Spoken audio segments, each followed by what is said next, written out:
antele murutanan kotake awa kamurunan London ta daminna saibolu kelala saibolu Sayyidina Umar yemin kinan ninin dino futatam kabo Spain kana Maroc kabo Spain Andalus ka jinan Maroc kan awa katambi kana fefra tumbukutu iftarin tumbukutu awa yela dino fo tumbukutu silale komi ngafa nyaminna ntol munyiliti nata nyinila nali njang nje kumunyiliti kelete fenfen dinte mbal kilila awa da'wa kale tumondi alama ndul fanalu arabanko kambije tumo minna nka wasu awa araboliye makankoliye nyinela ninni bendambe kacala nkarafo ko atol dunta dino kono bi safe nahnu dakhalna fi din bisil ndol dunta dino kono kelete atol dunta dino kono fangale atol dunta dino kono ni fangale ka wasu ye nyinela nkanyo sanara nyinela wasu te bari nkanyo sanara la komin kasanaro minke radio na programme nyin kono awa bayri fangale tol dundi makankulu ndol Afrique ina ta do yela silo dante ngeje be nyinyaarin awa ibe ila harmada betiyaarin nkoye munyineti ifuna konye munyineti nsonte makelete awa na alfalu ye dino ta saiboli ila fenfen di nabe nyinyaarin dino kono yo be de kandiye yo alko jalo kana jalo futu za'ijun jalo futu jalo ye halalun tayyib fino futu halalun tayyib awa minti finati minti jaliti minti numuti wal fanale nyo futu halalun tayyib ngatara tenne awa dino nyin sabatindi na mandin kono na mobalu iman fili manina ye kukilin wole ta kata kabrin wulungo fo sanji wuli kilin tambita ke monano min ba kana o konti parce na mobile wato banko kan awa tumado wasina ke kemenano wabuchoti awa ba dino la futo Afrique awa sanji awa dino la na kila fato ni dino la futo Afrique aman sanji tansabo si aman sanji mwasi West Africa dino fratantoluma kumala suti ya kamala na mobalu awa ye urufu mandin na urf awa saibol min dino foye ya foye ne amanke kuma ya nuki made ya lonne awa ima foye ko alla urfo min balbulu wonya ala mansong ala kila mansong ala imo foye de comme ngamin fo kuresi koto kuresi fanan demman le kanyo futu hani sinin saudi muso buka futu luntanye hani sinin wo bije kila dino yolu adapté le dino yolu wolu tujele awa hadamadiya kono donc mbe kumo nyimme mbe fo kante nyin somanda amuna fango a 80% ayantan na dimusol le munafanna na dimusol le nyante yiklolo ndimusolu anin doko musolu ani mamari musolu wala nyanta yetlolo dinkranyina yakumo fahamu kila sallallahu alaihi wasallama ya invited mo minna kaita futo do city awa ay hadiso karanje hadiso mbe mallondin ako tunke ul mara ali arba'a wal aqsu sahih musobe futula kunan lekan kewo fana nyanta futula kunan lekan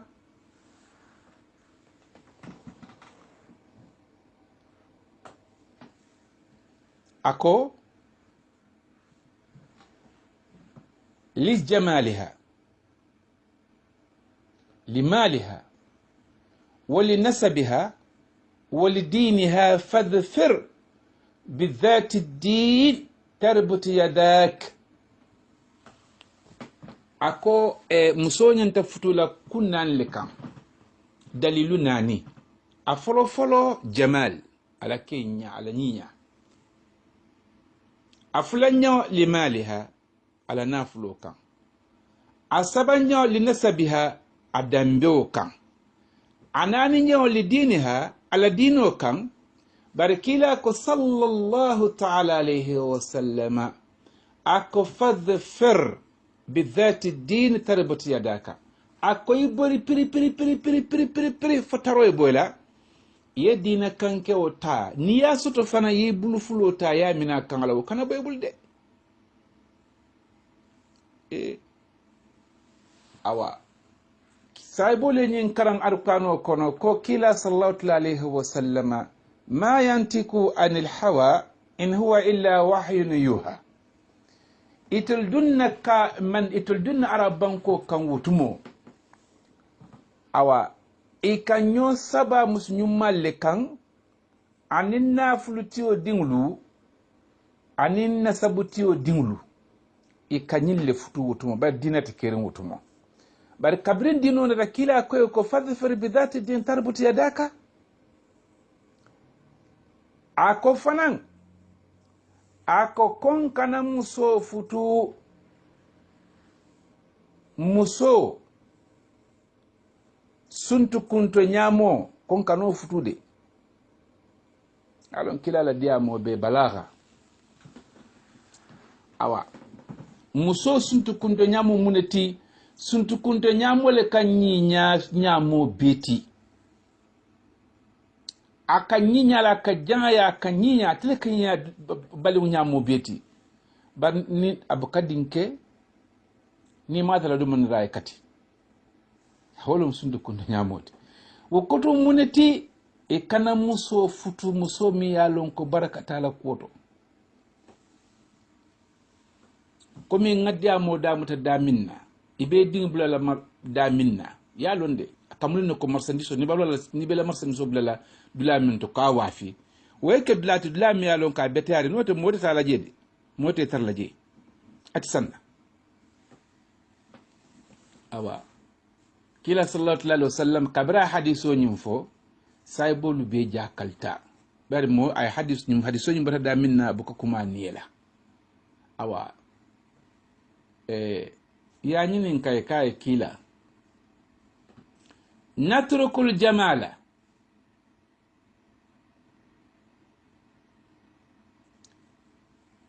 وذوي الأموال وذو نسبة وذو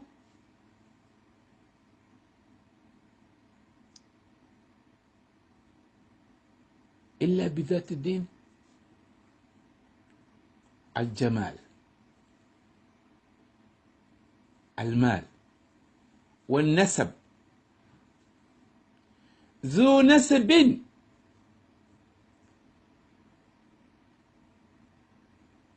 ngawul betuje ngambori ngata dinatio kama akoy nam e kay dene lodum muneti ni muso futu ala nyinya kan nyinyao dandulale bala awa doko muso lumbar muso ala hekatu awa mbena la aldarajo jindila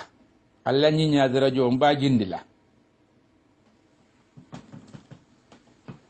nabiyomo ko sallallahu ta'ala alayhi wa sallama akonyi nya dambala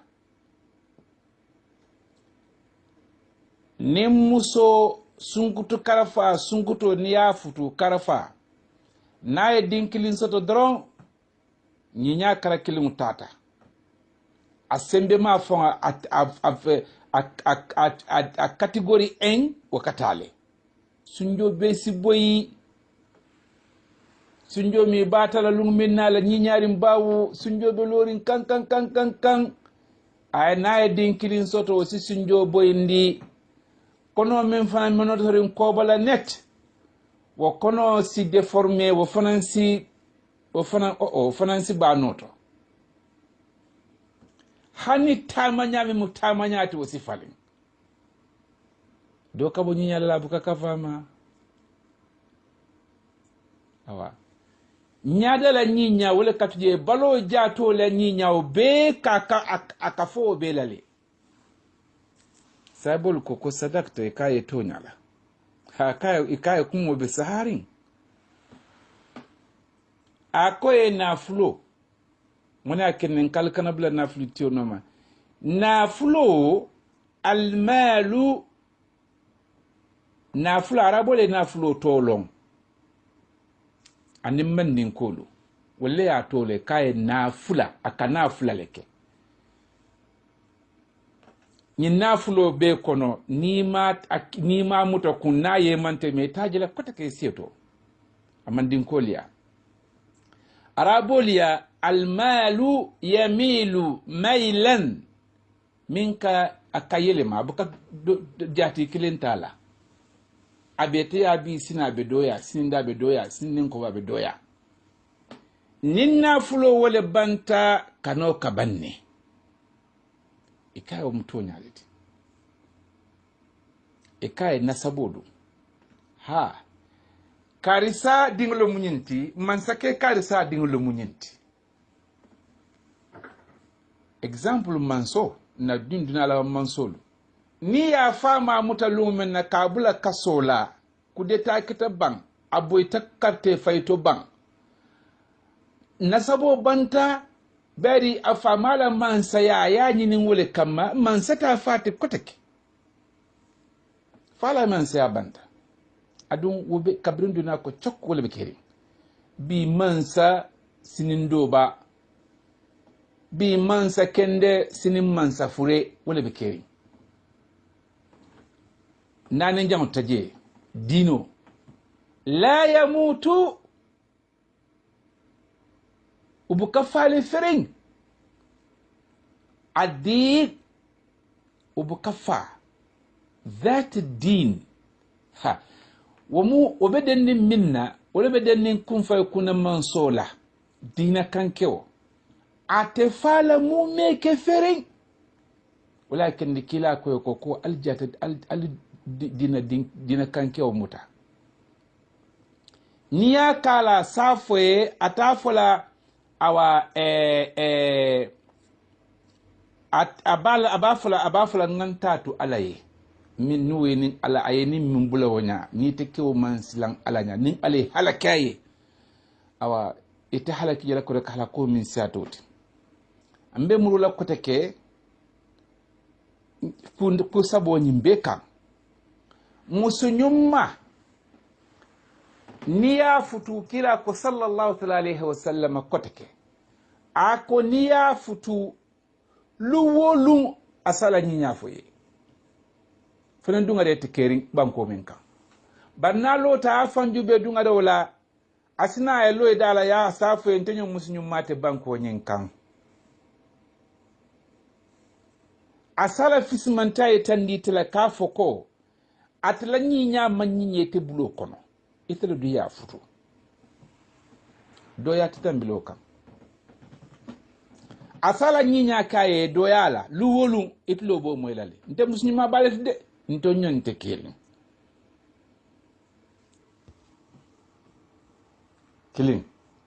na fulutio niyo futu aha ni ko betli ni ko min fulela bun kono lungu min nasi harjewo min babula sa kuntila yo naaje be diam latin hanimbi ntele ngagnin keye ntele kanyin keye munantenge bulu fenne bete bulu luwolu wo fanansi kum wo fanansi le kunto a be nyin nonsense kumol foleye ate malon ka fo ko harjoɓe alaleya arrizqu inda allahi madmunun musuñumma si doyala ñiñala luwolu ke jamale ñaɓente kam mala ite ente soto ñaaɗiɓe a kafañinin kawla du ba futula minna ha man wolon ba na fa abetela futo kono na fanjuɓe lolu asina ya fa ko kokke wulikili teñu wulikili ne ñaaɓe lorante kam watara hani ite famem ete mem fa abete mem fa la bun kono a walero bantaje na flutio luwolu asila fukari ya foye nasibutiyo mansakewo dingo ni ko kling a safon fa mai sa e polisol kumandi kama yene e bute nyin ku sabo be bunyati je hormati je da hata kona be problemu bar dina kankewo ni yota tarbutu ya daka ye bulu fulo la nyo ka ya muta kut ya seti awa nimmin nata ñin kunano ñin besuto dum muso mi yalon ka be ñiñari muso mi yalon ko nafulutiyo le dinmo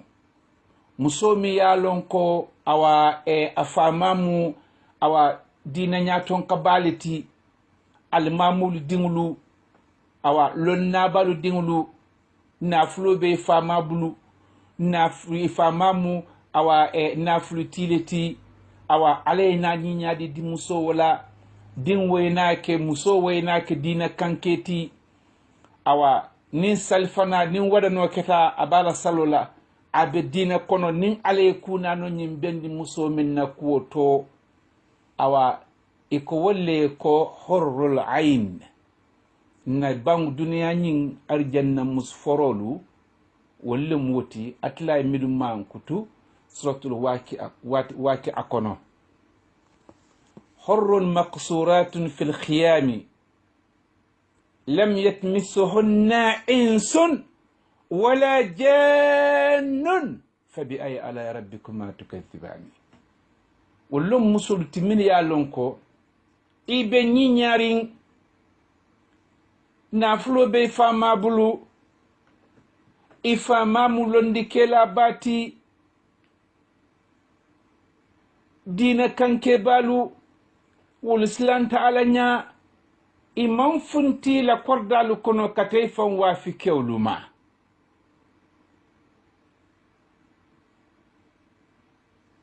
مقصورات في القيام إبلا قيامو لكوتي إبي فامانيو لبون لكونو إبي سيرنجي إبي على بطن دين على كيكندو تا كاديلا إبي نينيارين نافلو بي فابلو ifamulon na bati almamolamu obiye londo dino nyaton kalomu itul fongle na ke dina kanke bati misro kono be tila jini yelo ni bota karandulay be misolo kono ibe dina kanke yari dina kitabo dure karol jebulu inile nyinya babe alaye wolle man kutunye suratul waqi'a kono حر مقصورات في القيام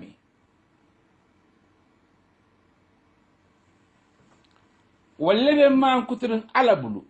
دنيا نين حر العينولو أرجنا مسولو تامن سيرو مسو ولتي نياجي نكو كمو نين فانكلم بي من دي مسول نندوك مسول لتاتي لفتي أرقانو دلاين فهمو أتلاي حر العينولو أرجنا مسولو أيتا من سيري dula dunya nyin kono mo minu le wala muntu ndingul ni mamare wulti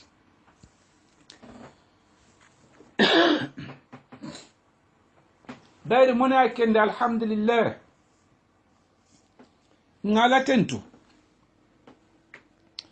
awa karamu babon sungo kata kabrin tuba fukana bula ijanjanta duniya dawo dandin imantre miskine ya kono fombe dula minto bi donc ndewul siwulu banna ya kono di musolu e siwulu banna ya kono ye men banna ya kono inila nyinya be a ifa manuel be bunyari nasabo bela ibe dina kanke yarin alu kana funti wo bunya be kono aliyeta bula duniya dingo nyili noma من يعلنك لا يساوي شيئا في الدنيا ولا في الآخرة وهم إلى سوء المسير واللبن تفنفن فلبن كجو علو كان بلا ولو نوما كي كندا مسكندا ndi musolu ndoko musolu mamari musolu la moyra fenfende ni ben na kumo nyinna moyla bula alala wasfo kono ale arjanna musolu man kutu nyaminna ini la nyinya ifa ma kodo babulu ifa ma mulondi tioti dinatimu tu ilabu kono fomo yena ayena ni fama nyinin ka futola ko ila fitela waketa mo minti sileng membe min fana yalon ko nko nasabatio dambetio dinat kanke wala kana futo nyinin ka kabilo kono bandio ndonko ibuli salam molu walle kadin sunkutolu nene silolu kan ke sunkutolu ta mol bala ko kalamat mu'minna nani fa bala ko kalamat mu'minna inin kono yana lo bundala wal iyadhu billahi dinkel fonal betenne alalu kurtujulolu muta yelo min balu bala min be seniaring alukanata fay suntu kumoto komi kila ya fo nyaminna muso suntu kunta nyamo kon kana mala yelo mimbe bala ite nasabo idambe man yo mimbe kosroto ikanata fay suntu kumoto komi ndinkew ya fo nyaminna nimbe futo kala ngam futu dinkal nyini ni kamala mbenna maniol bla damen na ka kenya dinguti ay kedla tudla mianun ka be seniare na man skedla seniare muti ite fele kita sababuti ale leslo min seniande kata kabrin adama fukana bule tela yo nondi comme ndinke ya fo nyaminna kanani futu nyote tata ya futu nindi soto kono nindi o man kala kanda jonti mo makede itele yake ye muso suntu kunto nyamo itata dingo fay suntu kungoleto kala hadiso be minina wala moti muso suntu kunto nyamo nka na futu ndi musol fanali ye bori ke o sundu kunto nyamo ma ikana fayi kono ni ya fayi kono musundu kunto nyaminna ibadina ministre funal betala sundu kunto nyale wali yazu billahi awa katadul bije nin kusifa dolu nin bolu fala susi bo al hikatu nin juso bota media mula juso la awa nyabe nyin siamanne la bi akiti siamanne bentla bun kono jambite min ya lon koy manke karamba bon sun tudde bon sun ko tanglu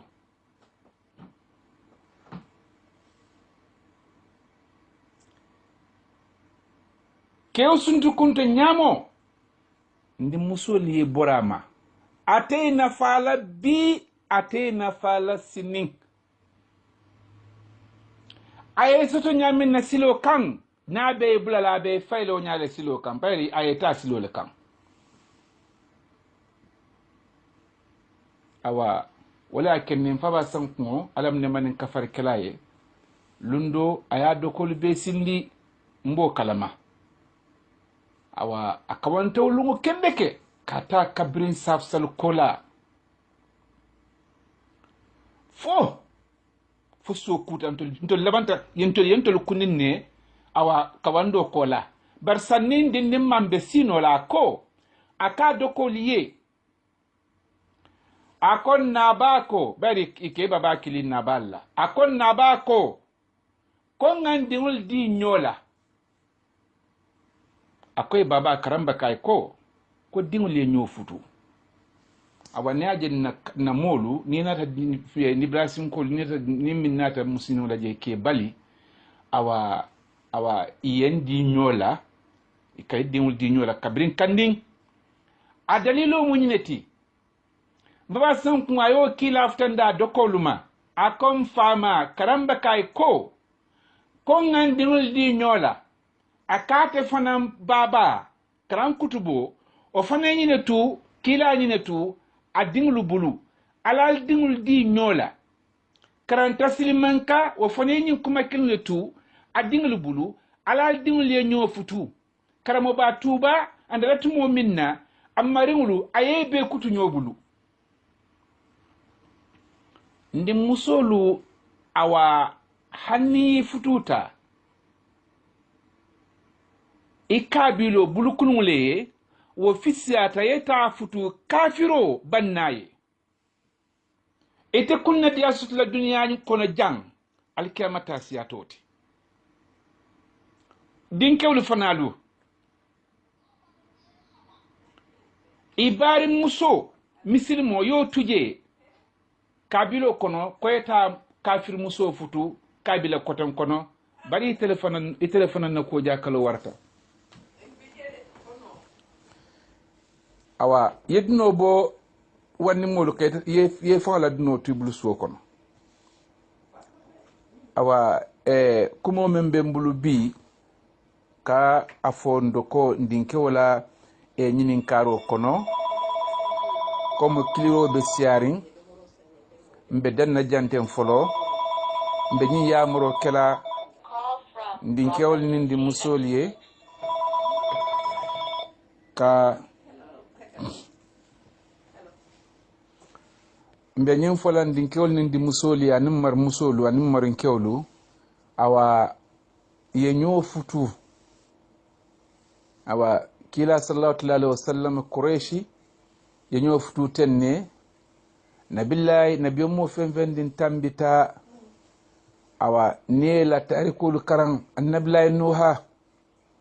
muna ya kendi awa ala muso mambula noma bari muso manke awa muslimeti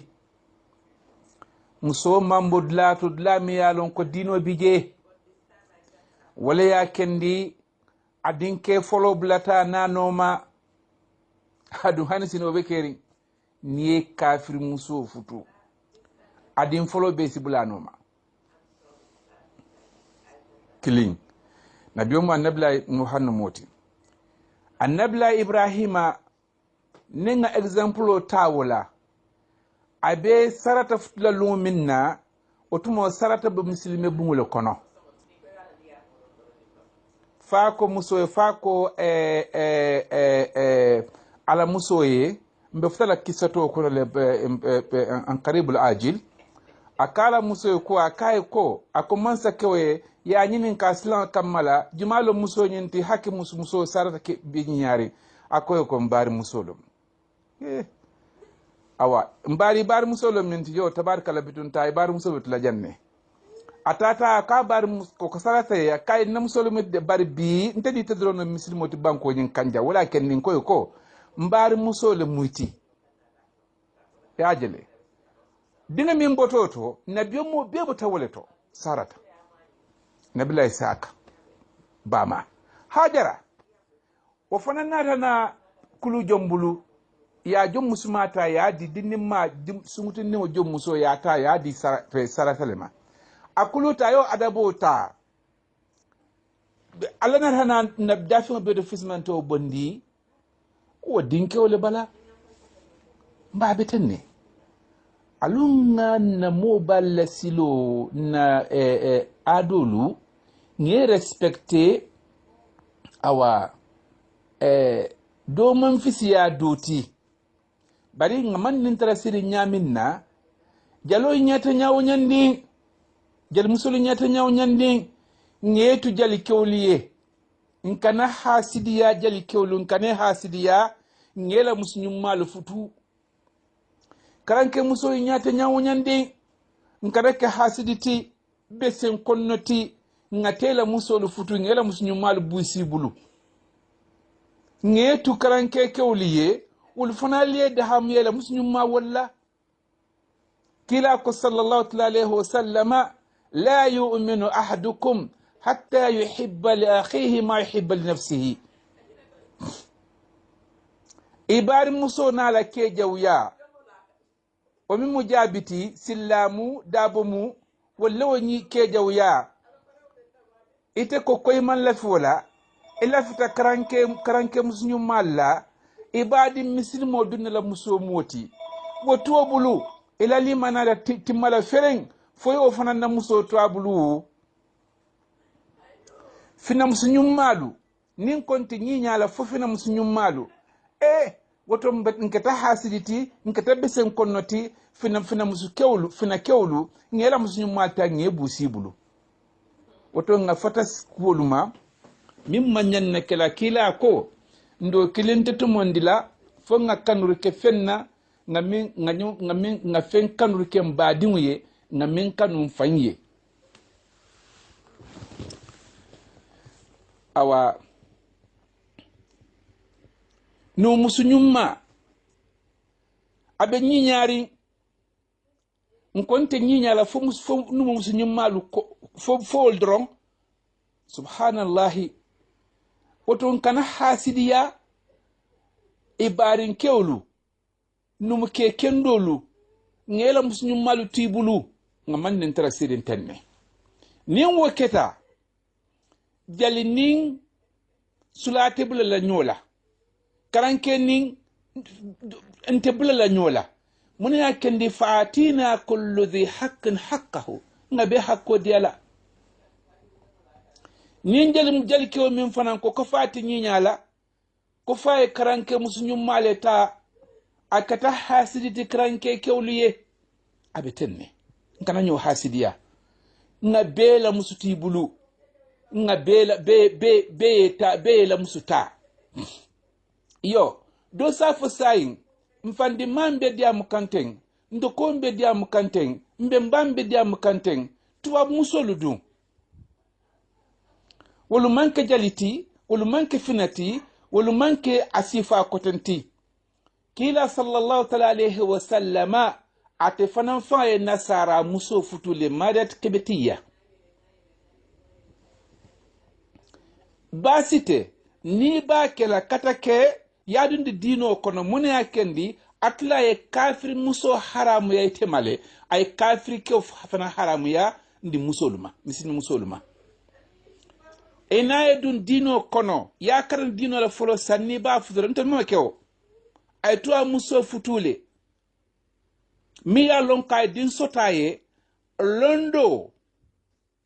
bayano londo atilo kono anyum mansoto ngo kibaro moyle karamba ntol toma karamba